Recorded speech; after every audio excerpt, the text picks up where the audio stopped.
Thank you. Thank you, Mike. I mean, this is really, even these people over here are kind of, it's kind of crazy. It's really crazy, and this thing, Donald Trump has created this.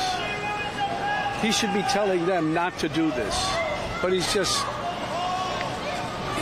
he wants to sow total, he wants to sow total chaos, which he's succeeding in some areas and places to do. Anyway, beside all that, this is my neighborhood, downtown New York City. I grew up here and feel at home in these streets. I feel comfortable. The Twin Towers fell just over here, just over there. This part of the city was like a ghost town. But we vowed we would not allow terrorists to change our way of life. And we started the Tribeca Festival to bring people back.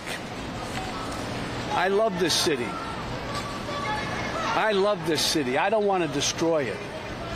Donald Trump wants to destroy not only the city, but the country, and eventually he could destroy the world. But we vowed we would not allow terrorists. I owe this city a lot. And that's why it's so weird that Donald Trump is just across the street. Because he doesn't belong in my city. I don't know where he belongs, but he surely doesn't belong here. We New Yorkers used to tolerate him when he was just another grubby real estate hustler masquerading as a big shot, a two-bit playboy lying his way into the tabloids, pretending to be a spokesperson for himself. He was calling it as himself for himself, to fool the press into inflating his net worth. A clown. But this city is pretty accommodating. We make room for clowns. We have them all over the city. People who do crazy things in the street, we tolerate it. It's part of the city. It's part of the culture. But not a person like Trump who will eventually run the country. That does not work, and we all know that. Anyway, we make room for clowns, to each his own. But no one takes him or took him really seriously. They take him seriously now, of course. But around the country, people who didn't know him as we did started to support him. They bought into his bullshit. Trump bought their votes with outrageous lies and empty promises. He got the most religious evangelicals to applaud a sinner who bragged about sexual assault, and who, just a couple of blocks from here, a jury found him liable for sexual abuse.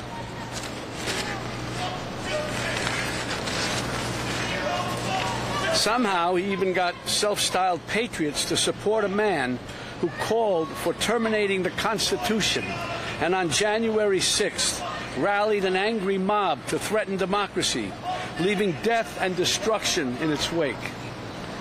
That's why I needed to be involved and wanted to be involved in the new Biden-Harris ad, because it shows the violence of Trump and reminds us that he'll use violence against anyone who stands in the way of his megalomania and greed. But it's a coward's violence. You think Trump ever threw a punch himself or took one? This guy who ran and hid in the White House bunker when there were protesters outside? No way.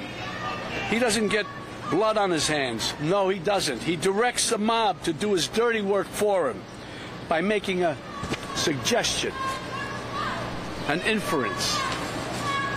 And his gang grovels and follows his obvious order. It's no surprise that the murder rate and other violent crimes peaked under Trump and are falling under Biden. And now he's promising to use our own military to attack U.S. citizens. That's the tyrant. That's the tyrant he's telling us he'll be.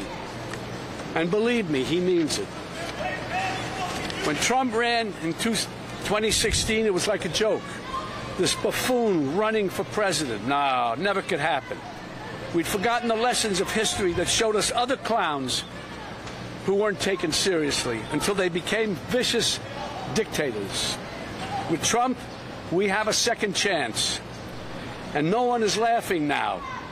This is the time to stop him by voting him out once and for all.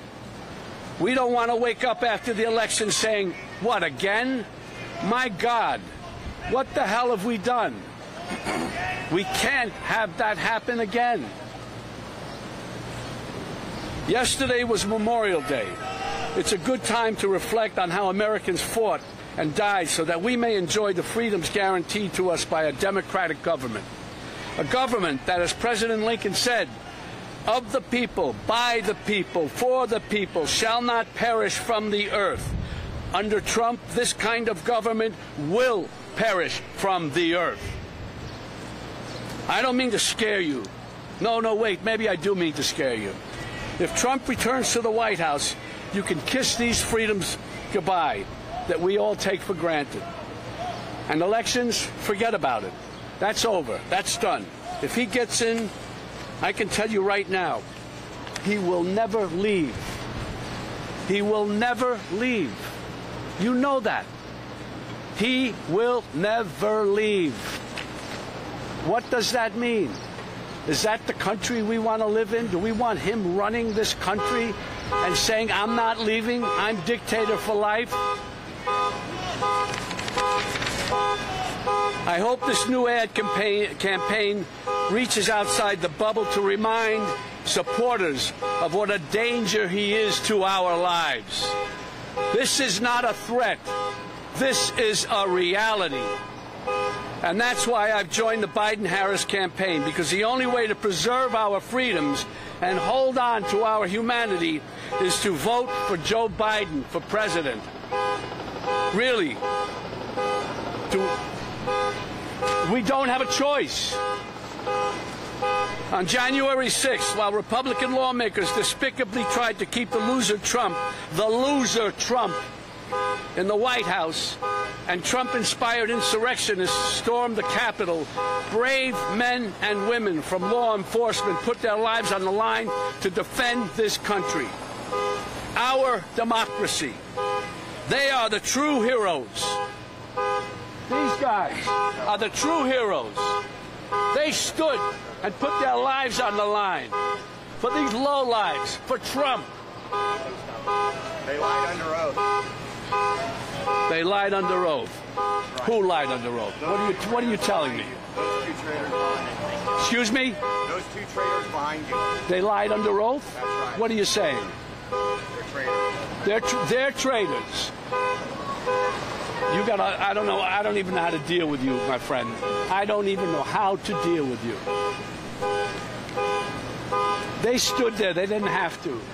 And there were other ones in there who probably were in with them a little bit too, and they found a way to get around. Not these guys. They stood there and fought for us, for you. For you. They weren't fighting for me. No, they fought for you, buddy. You're able to stand right here now. They are the true heroes. I'm honored to be with these two heroes today, from former Capitol Police Officer Harry Dunn and former Metropolitan Police Officer Michael Fanone.